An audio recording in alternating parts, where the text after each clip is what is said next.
Ladies and gentlemen, welcome back to another episode of the From the Booth podcast. My name is Michael. This is my second time trying to record this episode today. But what I want to start off by saying, I do want to start off with a really good note, and I want to say thank you guys. This channel, this podcast is growing like crazy. We're up to 15 subscribers. The last two videos have done great. The shorts, I've been trying to experiment with some shorts for you guys. You guys have been really liking them so far. Like 2 of them are over 1,000 views. So I really just want to say thank you guys.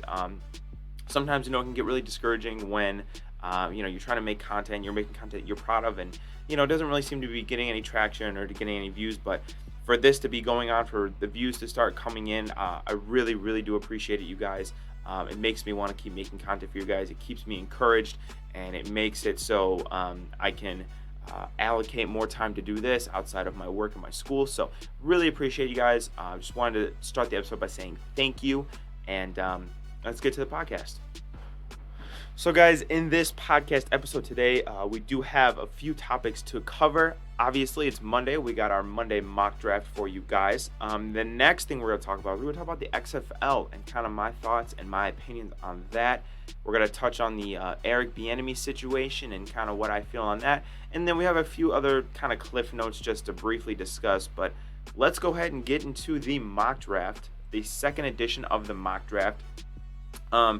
I saw in the last mock draft, some of you guys really liked the way that I did it. So we're going to stick with the first round mock draft, or one round only mock draft, me controlling every single team.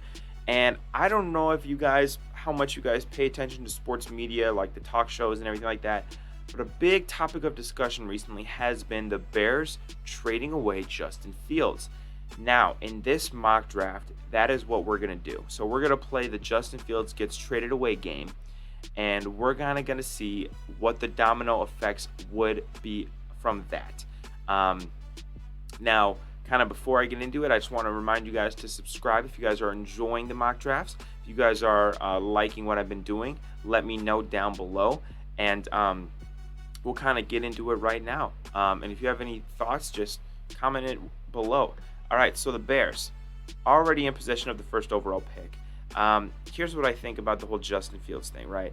I think the Bears like Justin Fields. I don't know if they love Justin Fields, and I think that when you have an asset like the first overall pick, you can get a guy that you love, right? You can get the guy from this draft. Another important thing to remember is that the coach, Matt Eberflus, and the GM, Ryan Poles, did not draft Justin Fields. So, logically speaking, he's not their guy, right? And, I think that the Bears, they could really acquire a lot more assets if they trade away Justin Fields. That's really the goal of every rebuilding team, is to acquire as many assets and good players as you can to help your team get better as quickly as possible, obviously. And I think the Bears are no different. So I'm going to go ahead and grab Justin Fields here for the Bears.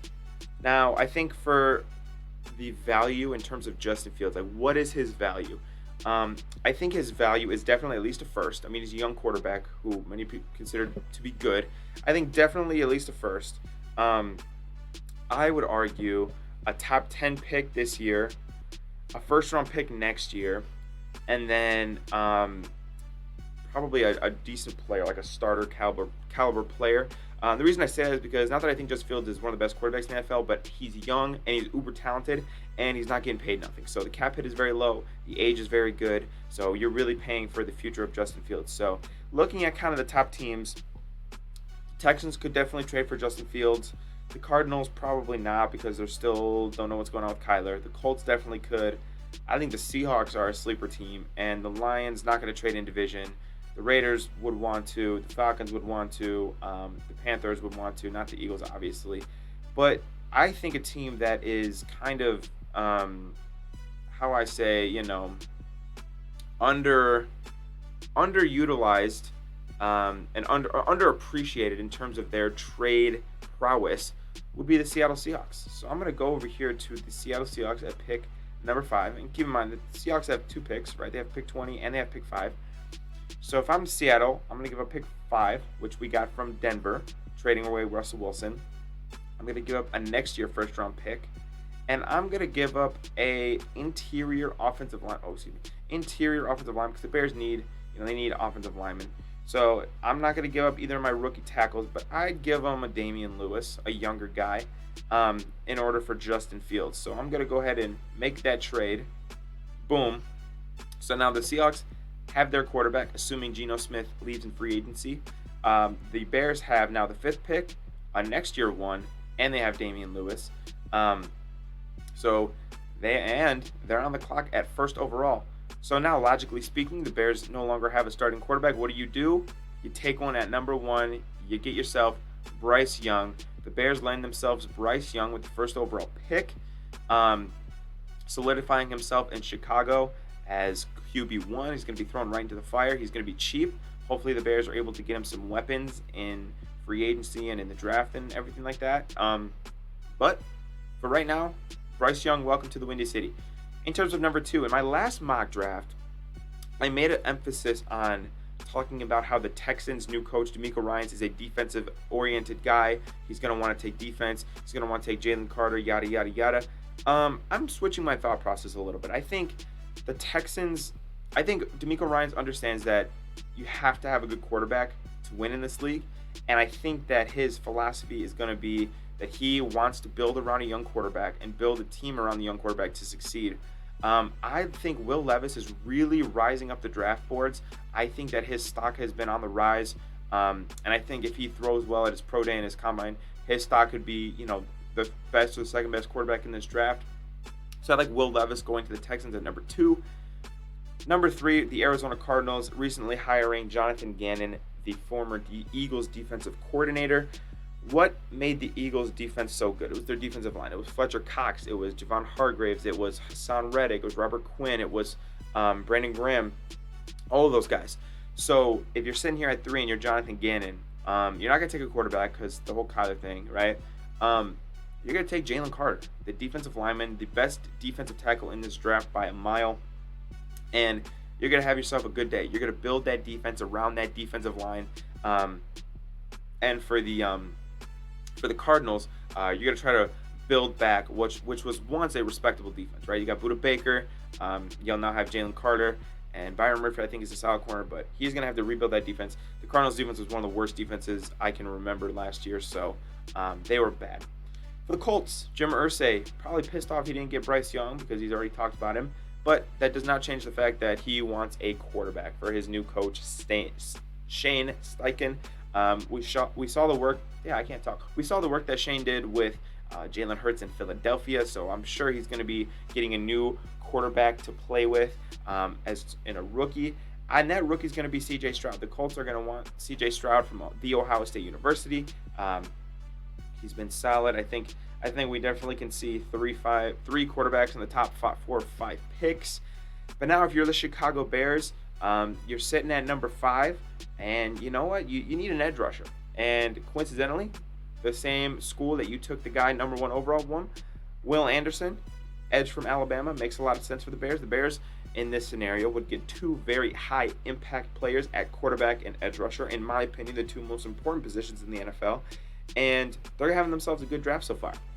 Now, in terms of the Detroit Lions, Devon Witherspoon, the corner from Illinois here, makes a lot of sense for me. I think the Lions need defense, and they need it badly.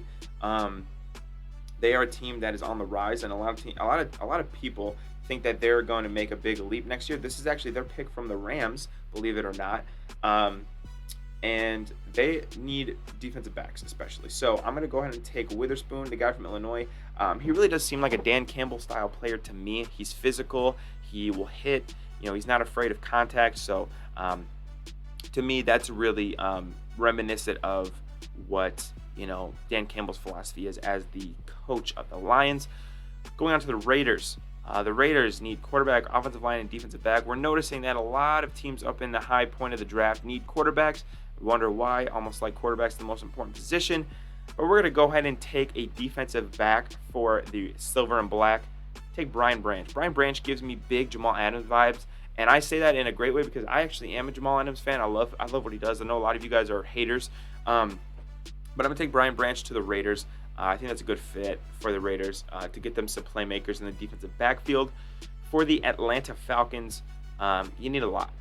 You need talent all over the field. So I think they like, Tyree Wilson sitting here at number 7.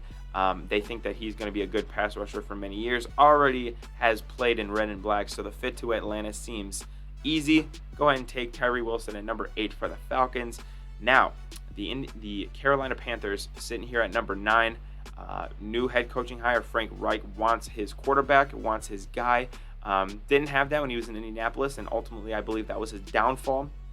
And he believes, like I think a lot of people believe, that he can mold and mentor a young, raw quarterback into a stud, into a great quarterback, into a franchise type of guy. Nobody in this draft is more uber talented and more raw than Anthony Richardson. The Carolina Panthers take a big swing for the fences to go with Anthony Richardson here. Okay, now for the Eagles. Now this pick is probably going to piss some people off because I think the position that I'm going to talk about is deemed by many to be undraftable in the top 10. Maybe even I have even people saying that you can't take him in the first round at all. But I think when you're in a unique position like the Philadelphia Eagles, where you just went to the Super Bowl and you lost by only 3 points, you have your franchise quarterback, you have a lot of solid players on defense, you have 2 good wide receivers, you have a great offensive line. I think the one key cog missing into the Eagles' greatness, not greatness, but into their further dominance is a stud running back. I don't really think Miles Sanders, Kenneth Gainwell, or Boston Scott are elite running backs. Those guys are fine, and Miles Sanders is a free agent anyway. So I have the Eagles taking Bijan Robinson, number 10 overall. Love that pick for them. But again, you're not going to be just losing a Super Bowl and picking the top 10 more often than not. So I think this is a luxury that they can afford right here. For the Tennessee Titans, they need receivers, tackles, and edge rushers according to PFF. Got to understand the way Mike Vrabel thinks. He's a tough, physical guy. He plays real football. He wants smash mouth, whatever. And additionally, right, Taylor Lewan is likely to get cut by the Titans. He's been very injury prone, unfortunately. He's getting older, and his contract is expensive. So I have the Tennessee Titans taking Paris Johnson Jr. To shore up probably the left side of the offensive line to protect Malik Willis, Ryan Tannehill. Honestly, what he's going to be is just run blocking for Derrick Henry because that's all the Titans' offense is anyway. But let's go on to the Houston Texans now. Let's go back and say, okay, we took Will Levis at number 2. Now we need someone for him to throw to at number 12. I think Quentin Johnson's the move. I think Quentin Johnson is a raw, big body wide receiver who can go up and make some catches. Do I think he's perhaps a little bit overrated? Yes. But keep him in Texas. Pair him up with Will Levis, who has nice arm tools. And if you have the coaching staff around those 2 guys to have them reach their potential, I think you got 2 really quality guys in the top 12. So that would be a successful draft right there for the Houston Texans. Coming in at number 13, the New York Jets.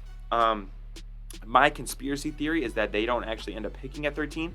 I think that if their quarterbacks that they like are gone, they either trade down or they use this pick to go ahead and trade for an Aaron Rodgers. But assuming for a second that they sign Derek Carr and they're still going to pick here, I'm going to go ahead and take an offensive tackle. I think Peter and Mekhi Becton would be a great duo at tackle for the New York Jets. And I think that that's what the Jets are going to want to do to make sure that their new quarterback, whoever it is, because God knows it's not going to be Zach Wilson, to make sure that their new quarterback is well protected right there. New England Patriots, I kind of disagree with quarterback being their biggest need. I think they just need talent all over the roster. And let's think about Bill Belichick and what he loves. He loves defense. He loves to play good defense, not turn the ball over, and be smart with their game plans. I like Van Ness right here for the Patriots. I think he just he feels like a Patriot. He feels like a guy that Belichick would want to bring in and want to coach up and get the best of.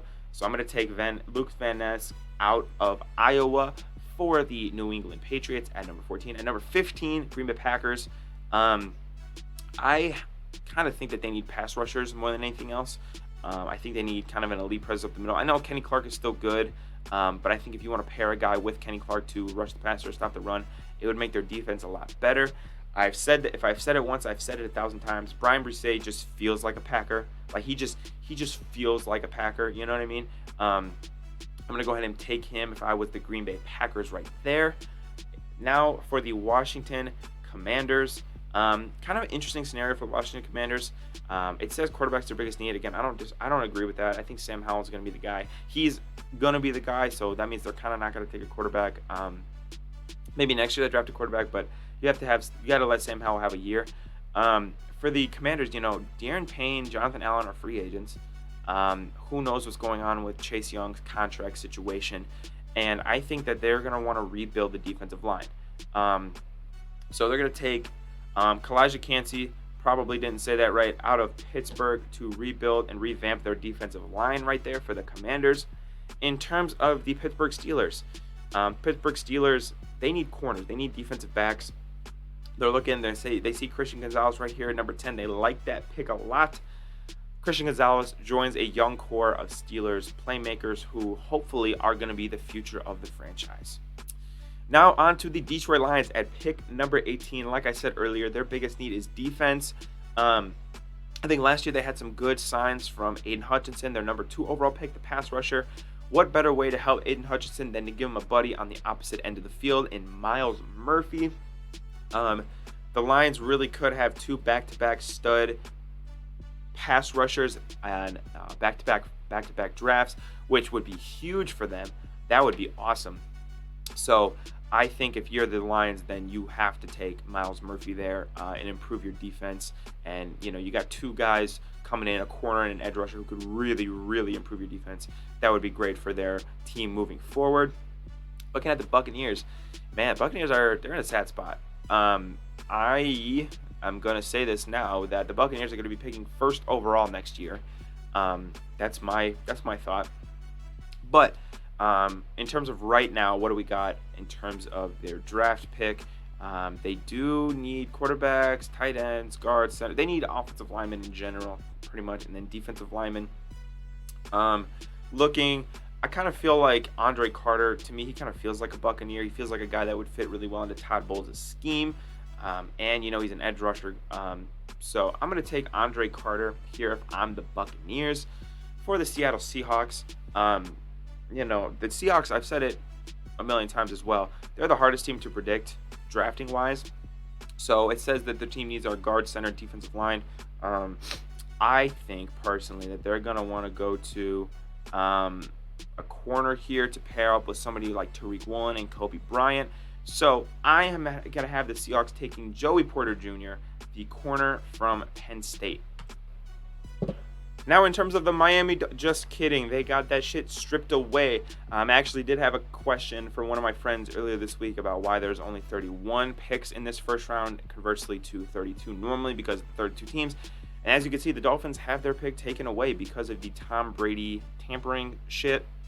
So, the Los Angeles Chargers are now on the clock at pick 21. They need receivers. Keenan Allen is getting old. Mike Williams is injury prone. Josh Palmer is good, but he's not a number 1 kind of guy. In my opinion, not only do the Chargers need receivers, they need fast receivers who could separate. And I think nobody fits that bill better than my guy Zay Flowers out of Boston College.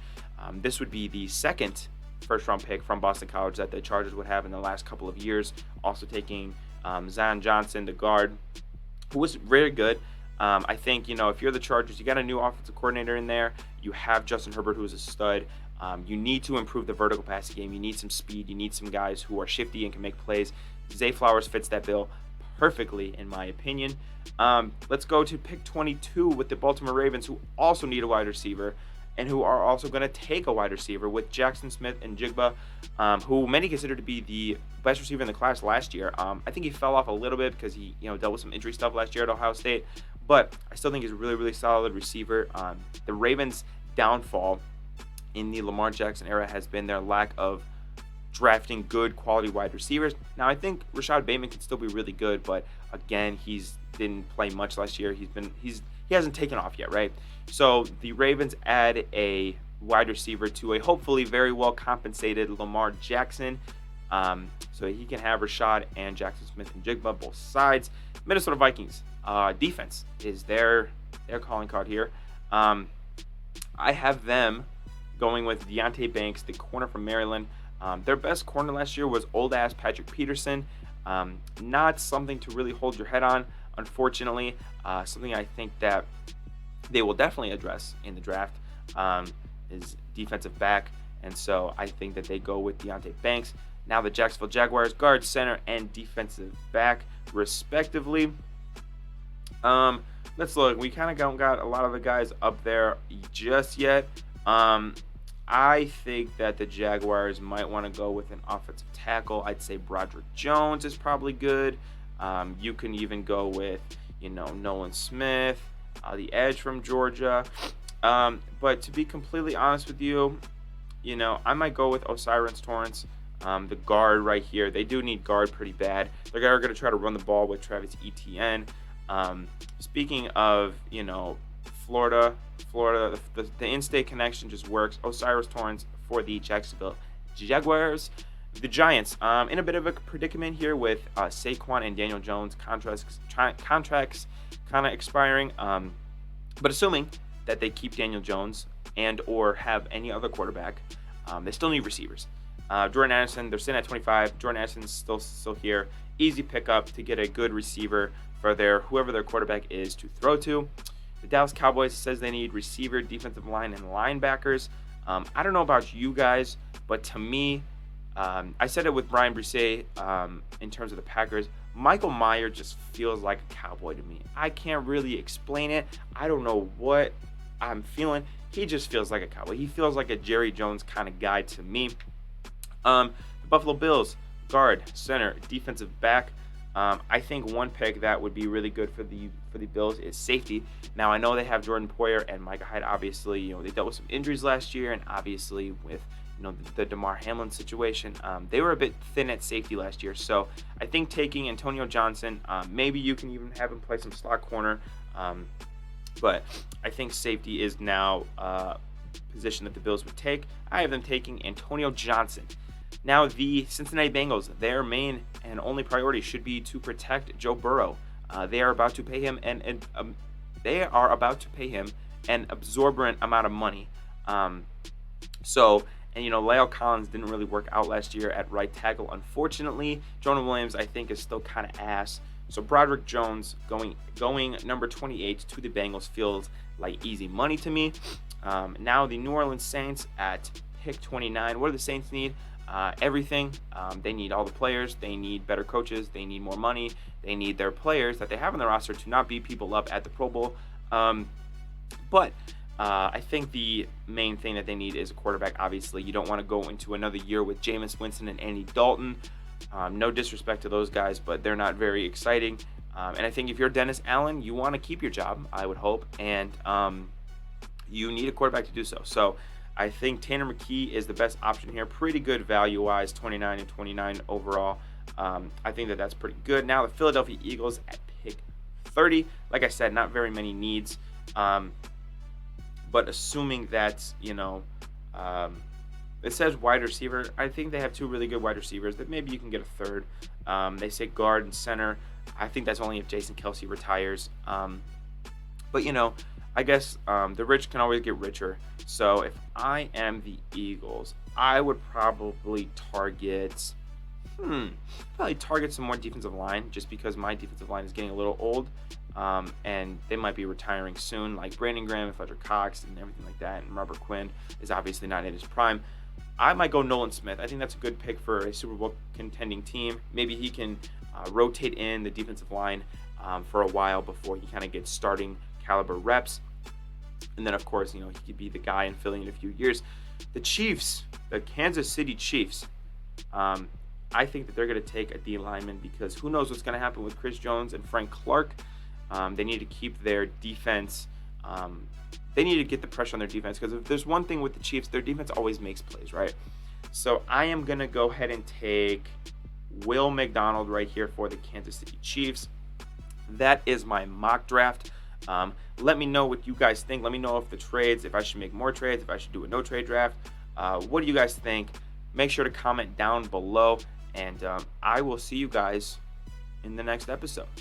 All right, guys, so now I kind of want to get into and give my thoughts on the XFL, the up-and-coming football league that is supposed to provide us football during the months of spring when the NFL abandons us. and give us kind of a new avenue to watch and not pay attention to our wives and girlfriends and just be glued to a TV for several hours. Obviously, that's not me, guys, but I think I wanted to start by saying Dwayne Johnson, right? He's the owner of the XFL. I kind of go back and forth on Dwayne Johnson. Sometimes I like him and I think he's a cool guy. Sometimes I think he's an egotistical maniac. But I've really liked what he's done with the XFL so far. So the games were on Saturday and Sunday, and I'm not going to necessarily give like game recaps. I mean, I can if you guys want me to in future episodes, but I'm not going to do that in this first episode. I'm just going to brief you on the XFL and kind of what I think. So I think that Dwayne Johnson is doing a really good job. I think that the way he set this up as a, not a rival to the NFL, but kind of a way to get back into the NFL or whatever. He said that the X stood for the crossroads between opportunity and dreams. I thought that was really cool. That was a really cool way to kind of get people excited about the league. And then he said, that this is, he was wearing the jersey, the number 54 jersey. And the reason it was number 54 is because there's 53 players on an NFL roster, and he was always the 54th. He was always the guy to not make the roster. And these are all guys that don't make the NFL roster, right? And so the way you look at it is kind of these guys are fighting, clawing, and scratching to try to get back into the league. And I really like that. I really like that that's the way that they set this league up as kind of a NBA G League, but put a pin in that. We'll get to there. I thought the product was pretty good the last weekend. I did watch a few of the games. I thought it was very entertaining. And I actually very much enjoyed it. Again, is it NFL quality? No, but we're not going to get NFL quality until, next September, next whatever. So, I think it is a great substitute, to be completely honest with you.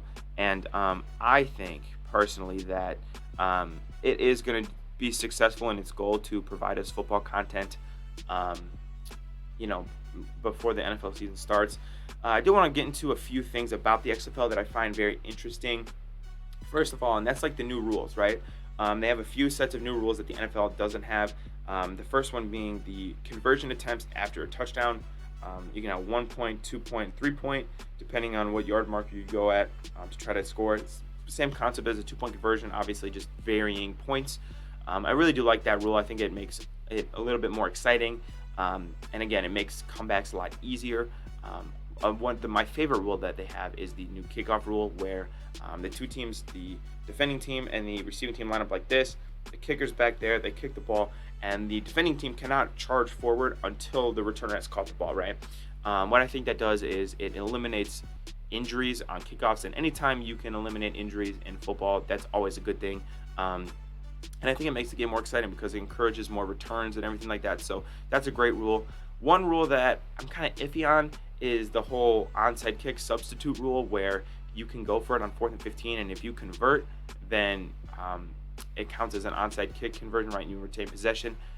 That's good. I like the principle of that rule, but I think 4th and 15 is a little too easy.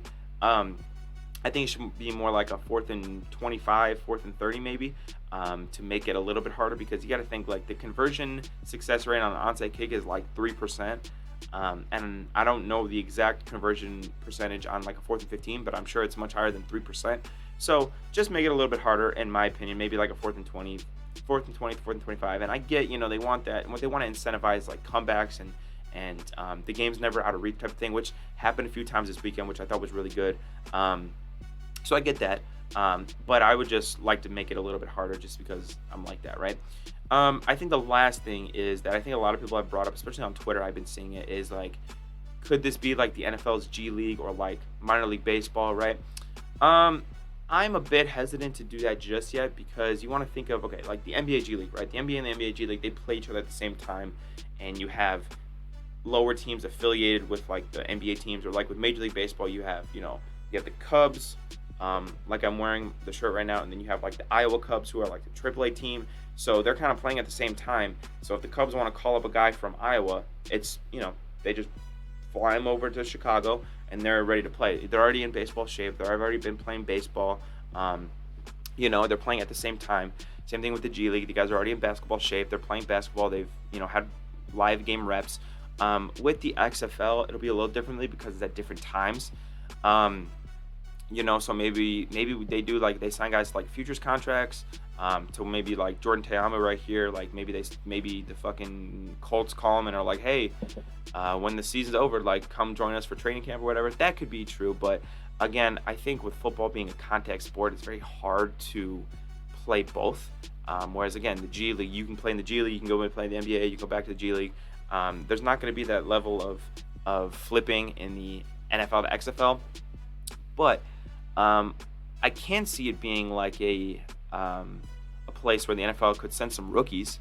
Like that's what baseball does, right? You get drafted, you don't go straight to the majors. You play in the minors for however long, and then you get called up to the big leagues. I can't see that being the case for a little bit, maybe. Maybe for like rookie quarterbacks who, when the team has like a veteran quarterback, maybe. I don't know. I don't know. It's kind of all up in the air right now. I don't really know, but I can definitely see it. And Dwayne Johnson even mentioned that he wants to partner with the NFL, which I think is very smart. He took the angle of being, with the NFL and not against the NFL, which you're not going to beat the NFL, dude. Sorry. Like, I don't care how many eyebrows you give them. You're not beating the NFL. So very smart for him. But yeah, those are just kind of my thoughts really quick on the XFL and everything like that. Let me know what you guys think down below. I'm interested to hear what you guys are thinking of the new league. If you guys have been tuning in or not. And yeah, go Seattle Dragons. That's all I got to say.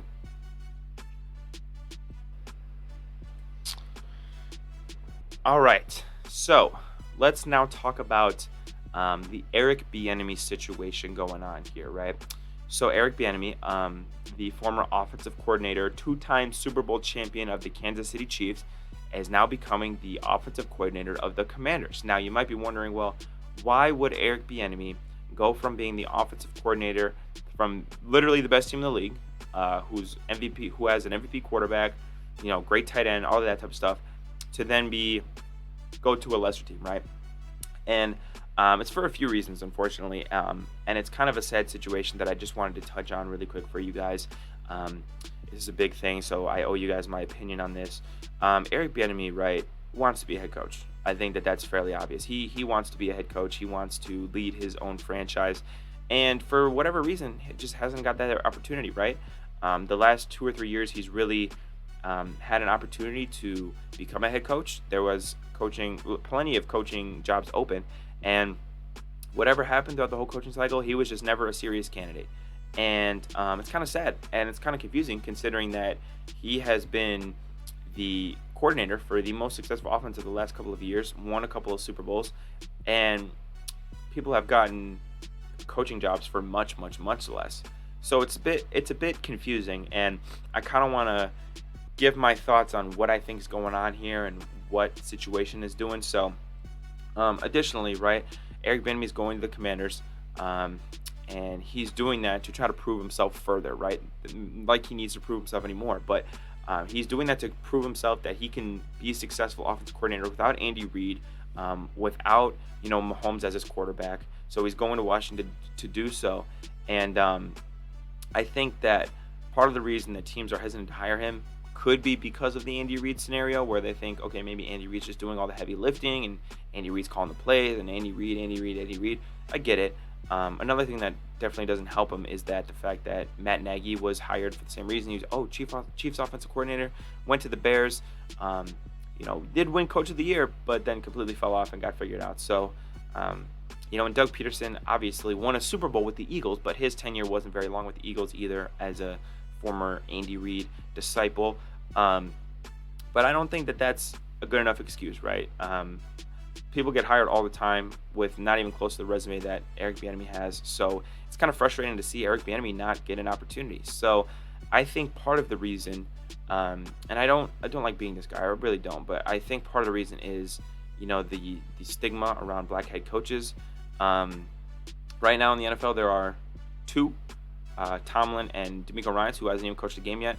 And I think that, sometimes owners just don't like hiring black head coaches, and it's just a sad fact, But so I think Eric Bienemy, he sees an opportunity in the Commanders to further prove himself. Additionally, if Ron Rivera gets fired, or if Ron Rivera has to leave the Commanders for whatever reason, Eric Bienemy will step in and at the very least be the interim head coach for the Commanders to prove himself.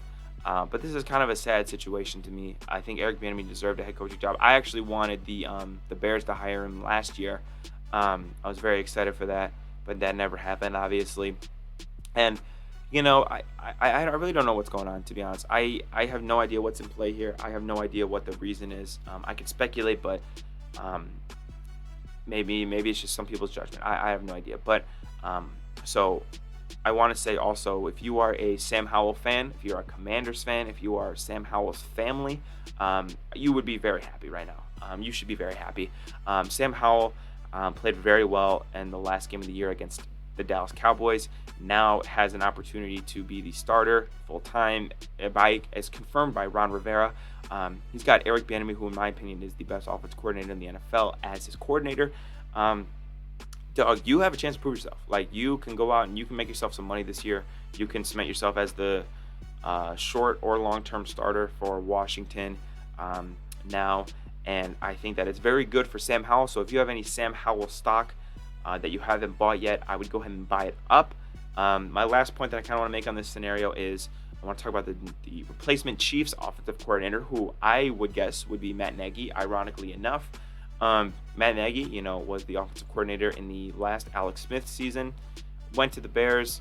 The Bears, worked the first year, and then it didn't work any of the other years. Came crawling back to Kansas City, became the quarterback coach, and then now is probably in line to be the next offensive coordinator. So that's kind of my thoughts on the whole Eric Bienemy situation.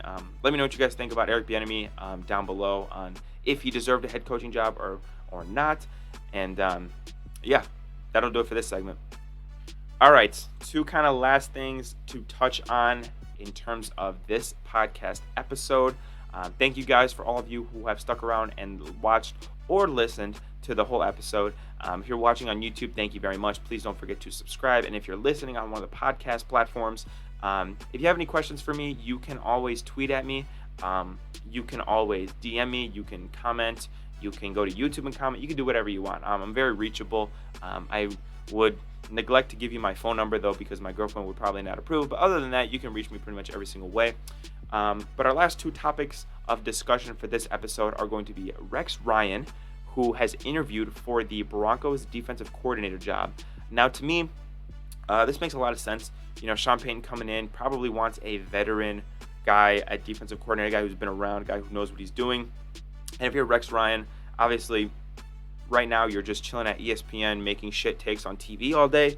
But if you were going to get off your ass and go be a defensive coordinator again, it would have to be a team like the Broncos. It'd have to be an uber-talented team like the Broncos, not a team that you'd have to build from scratch. So I think the roster of the Broncos defense is very enticing for him and is something that would get him out of his quote-unquote retirement. I can see this working out for the Broncos, but the thing is if you're going to be the defense coordinator for the Broncos or the Chargers or the Raiders, your number one job, starred, circled, underlined, everything, is going to be to figure out a way to stop Patrick fucking Mahomes. You have to, and that's probably the hardest job in the entire NFL. So in that regard, it's probably not too enticing, but you have to stop Patrick Mahomes. You have to find a way to beat the Chiefs if you're going to go anywhere in that division. And I think that's going to be Rex Ryan's biggest job, biggest thing that he's got to do, right? And the last thing that we're going to talk about is the NFL Competition Committee considering banning the Tush Push, which the Tush Push is a fantastic name, I might say. And it's that play, in case you guys are wondering, the play that the Eagles run where they run that QB sneak and they push the quarterback and he gains like 3 yards every single time. It's fucking unstoppable especially when you have Jalen Hurts at quarterback. But they're thinking about banning it. Honestly, I think that's pretty lame. I like the aspect of football where just grown men are just, pushing each other over. They're rubbing against each other. Sorry, no, not that. But I like the aspect of, football where men are just kind of mauling each other. Dude, I need to chill out. Okay, all right.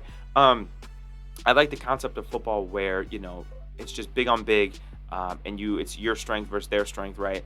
And that's exactly what that quarterback sneak is. You got to get big. So I think just like any kind of viral play that happens in the NFL or any kind of big, the next scheme that comes up, defenses will find a way to stop it. Maybe you have to bring in, your bigs, and you have to just bring in everybody. Maybe you draft bigger defensive linemen.